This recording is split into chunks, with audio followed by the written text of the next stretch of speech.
एक आलसी लड़के की कहानी। एक बहुत ही भोला भाला सा आलसी लड़का था। वह कोई काम नहीं करना चाहता था, बस खाना खाता, घूमता और सोते रहता था। एक दिन उसे किसी ने बताया कि एक आश्रम है जहाँ पर कुछ नहीं करना पड़ता है और हर दिन 2 समय का खाना और नाश्ता मिलता है। तुम वहाँ जा कर के रहो। उस आलसी लड़के ने सोचा कि ये तो बहुत ही बढ़िया है और वह उस आश्रम में जाकर रहने को सोचा। और फिर वह भोला भाला आलसी लड़का अपना सारा सांसारिक जीवन छोड़कर उस आश्रम में जाकर रहने लगा। आश्रम में गुरुजी रहते थे। वह कुछ समय सबको प्रवचन देते हैं। वह आलसी लड़का सुनता था, बाकी समय आराम करता था और फिर पेट भर खाना खाकर सो जाता था। ऐसे ही उस लड़के का दिन गुजरता गया। एक दिन उस आश्रम में कुछ भी नहीं बना। नाश्ते के समय नाश्ता नहीं मिला। उसने सोचा नाश्ता नहीं मिला, भोजन तो मिलेगा। अब भोजन के समय उसे भोजन नहीं मिला। लड़का दौड़ करके गुरुजी के पास गया और उसने पूछा कि आज भोजन क्यों नहीं बना। गुरुजी ने कहा कि बेटा, आज एकादशी है और जितने भी आश्रम के सदस्य हैं उनका उपवास है और तुम्हारा भी आज उपवास है। आज भोजन नहीं बनेगा। वह लड़का आलसी था और उसे भूख थी, भूख भी बहुत लगती थी। उसने गुरुजी से बोला कि मैं उपवास नहीं रखूंगा, मुझे भूख लगी है, मैं खाना खाऊंगा। गुरुजी ने बोला ठीक है, जाओ भंडारे में से सामान लेकर के आओ और आश्रम में नहीं बाहर ले जा कर के बना लो। लेकिन याद रखना, भोजन बनाने के बाद सबसे पहला भोग भगवान को लगाना और फिर तुम प्रसाद पाना। वह लड़का बोला ठीक है और फिर अनाज लेकर नदी की ओर पहुंचा। भोजन पकाने लगा, तैयार हुआ। उसके बाद कहने लगा कि भगवान श्री राम आइए, पधारिए, भोग लगाइए। अब जब उसे लगा कि भगवान तो आ नहीं रहे हैं तो फिर कहने लगा कि मुझे मालूम है आपको तो अच्छा खाने की आदत है, मैं बना नहीं पाया और मुझे अच्छा भोजन बनाना भी नहीं आता, लेकिन जो भी रूखा सूखा बना है आकर खा लीजिए। भगवान श्री राम उसकी सरलता पर बहुत ही प्रसन्न हुए और उस लड़के को दर्शन दे दिए। उसने देखा कि भगवान श्री राम आए हुए हैं और उसके साथ में माता सीता भी आई हुई है। लेकिन लड़के ने सिर्फ 2 लोगों के लिए ही भोजन बनाया था, एक अपने लिए और दूसरा भगवान के लिए। और अब क्योंकि भगवान के साथ माता सीता भी आई हुई थी तो उसने उस भोजन को माता सीता और भगवान के सामने ग्रहण करने के लिए रख दिया।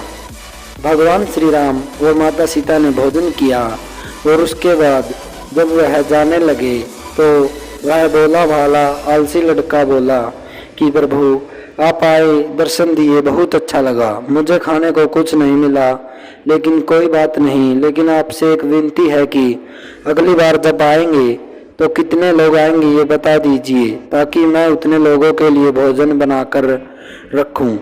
भगवान श्री राम मन ही मन मुस्कुराए और फिर अंतर ध्यान हो गए।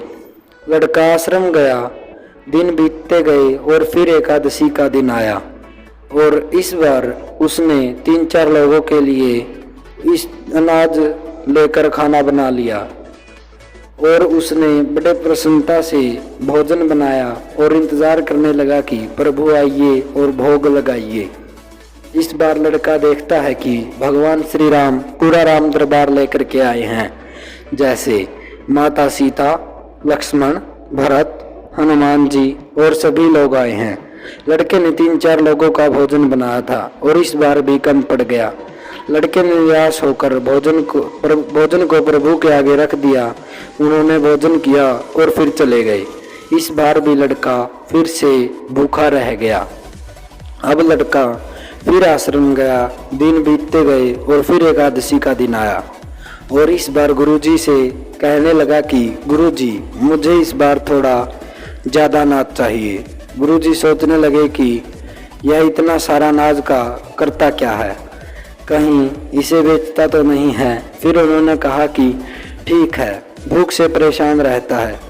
लड़के ने कहा कि नहीं गुरुजी, मैं भूख से परेशान नहीं रहता हूँ, प्रभु के साथ बहुत से लोग आते हैं, उनको भी तो भोजन कराना पड़ता है। गुरुजी को लगा कि लड़का पागल हो गया है, लेकिन गुरुजी ने सोचा कि चलो एक बार चलकर देखते हैं कि लड़का इस अनाज का करता क्या है।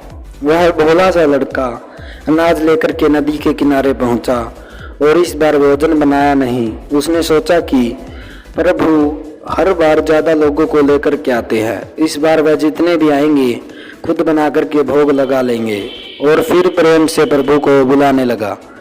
गुरुजी ये सब छुप कर देख रहे थे कि ये भोजन तो बनाया नहीं और प्रभु को बुला रहा है, लेकिन लड़के ने देखा कि इस बार प्रभु के साथ बहुत से लोग आए हुए हैं, तो उसने प्रभु के सामने हाथ जोड़ करके कहा कि प्रभु माफ़ करना, अब बहुत सारे लोग आते हो, मुझे संख्या पता नहीं होती है और मेरी हिम्मत भी नहीं होती है कि इतने सारे लोगों के लिए भोजन बनाऊं। आप स्वयं आइए, बनाइए, खाइए और भोग लगाइए। प्रभु मुस्कुराते हैं और अपने साथ आए सभी लोगों के साथ मिलकर के भोजन बनाते हैं।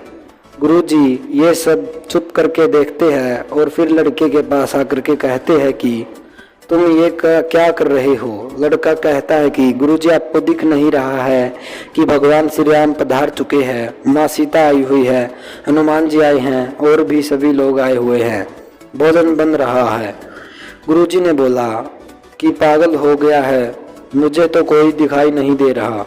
लड़का गुस्सा हो गया और बोला प्रभु आप ये क्या कर रहे हो, एक तो मुझे भूखा रखा है और गुरुजी को दर्शन नहीं दे रहे हो, जो मुझे पागल समझ रहे हैं, कृपया करके गुरुजी को दिख जाओ।